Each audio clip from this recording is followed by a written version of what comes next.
स्वागत है हमारे लखनऊ मंच न्यूज 24/7 हिंदी समाचार पत्र एवं न्यूज चैनल में।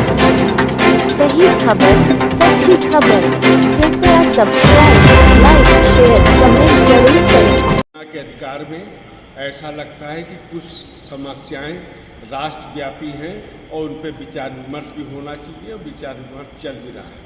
जैसे जन सूचना के अधिकार के माध्यम से किस तरह पीड़ित व्यक्ति को न्याय दिलाया जाए, सूचना से उसकी समस्याओं का समाधान किया जाए।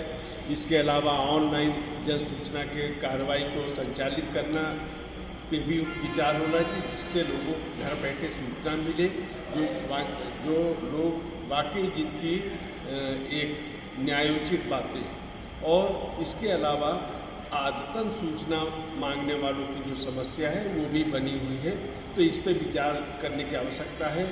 देहरादून में उत्तराखंड राज्य सूचना आयोग की मुख्य सूचना आयुक्त राधा रुतौड़ी जी से इस बारे में चर्चा हुई और ये लगा कि हाँ, ये समस्याएं साझा हैं और इन पे दिशा में हम सब मिलकर प्रयास भी कर रहे हैं। इस अवसर पर वहाँ की मुख्य सूचना आयुक्त जी को मैंने अपनी पुस्तक नव्य भव्य महाकुंभ ये भेंट की और राधा जी ने जो उत्तराखंड के पर्यटन के बारे में जो एक ग्रंथ है वो हमको भेंट किया। वो बहुत उपयोगी है, चित्रों के माध्यम से समझाया गया है।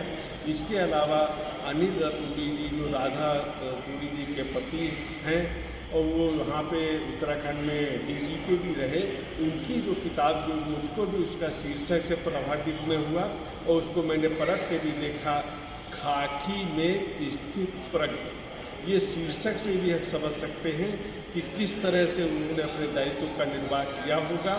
और वो भी वही बात है कि गरीब पीड़ित उसको न्याय मिले, इस दिशा में जो प्रयास उनका हुआ उसमें उनका बहुत उल्लेख है। उसमें ग्रामीणों की समस्याएं, गरीबों की समस्याएं और किस तरह उन्होंने समाधान का प्रयास किया, ये भी उसमें उल्लिखित है।